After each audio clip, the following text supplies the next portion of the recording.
quatrième scénario en fait d'utilisation de Forefront TMG, scénario Unified Threat Management, appelé également UTM, terme utilisé depuis déjà pas mal d'années sur le marché de la sécurité informatique. Donc l'idée, en fait, finalement, c'est de prendre l'ensemble des scénarios précédents et de les mettre tous sur la même boîte. Donc c'est une solution tout en une où on va retrouver effectivement le pare-feu. Alors pare-feu réseau niveau 3 et 4 et puis pare-feu applicatif également, hein. On peut sur certains protocoles tels que le HTTP, le RPC, le DNS, le FTP avoir une analyse beaucoup plus fine que simplement une ouverture de port X ou Y. C'est également donc on va voir sur cette même machine la fonction de proxy web pour pouvoir donc sortir sur internet. Ça peut être également un proxy applicatif à partir du moment où les clients ont le client firewall installé sur leur poste.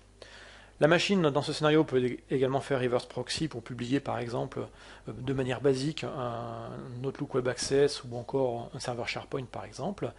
La machine peut servir également dans ce scénario de passerelle VPN, soit pour des clients nomades, soit pour du site à site. Elle peut également embarquer sur la même machine le relais SMTP sécurisé, c'est-à-dire l'anti-spam, l'antivirus, et le filtrage de contenu.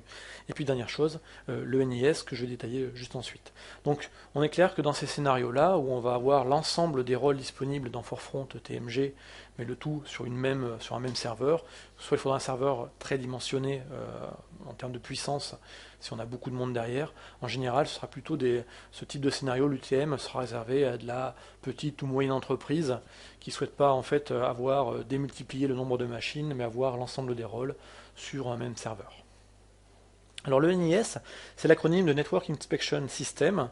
En gros, c'est un mécanisme qui permet la détection et la prévention des attaques sur des vulnérabilités connues. C'est issu en fait de recherche de nos équipes MS Research. Et l'idée en fait, c'est d'avoir une sorte de, on va dire, de prévention d'intrusion, de système de prévention d'intrusion, mais basé non pas sur des codes d'exploit, mais sur les vulnérabilités. En gros, chaque fois qu'on va sortir un correctif de sécurité pour les produits de chez Microsoft, on fournira en même temps une signature en fait pour le NIS.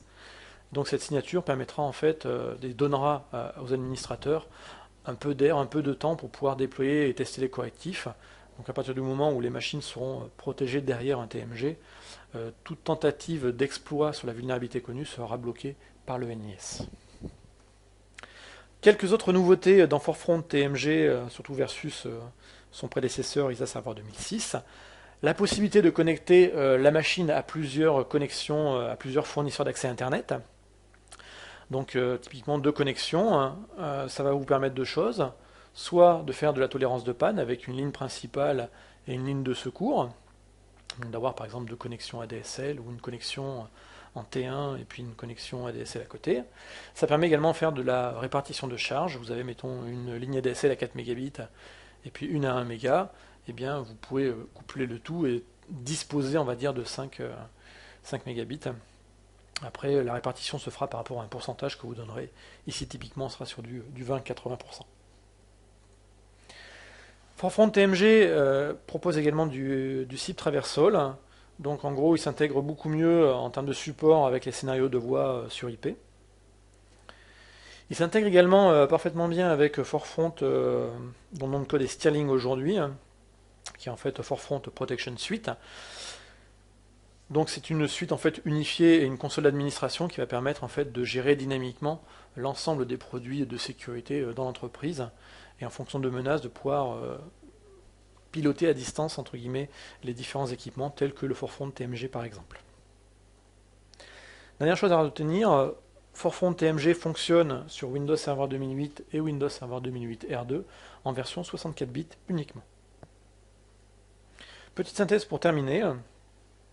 Donc Forefront TMG est utilisable dans 4 scénarios, donc soit la passerelle sécurisée pour le web avec donc du filtrage antivirus, anti-malware sur HTTP, HTTPS, avec du filtrage d'URL, avec la capacité d'analyser les flux SSL en sortie.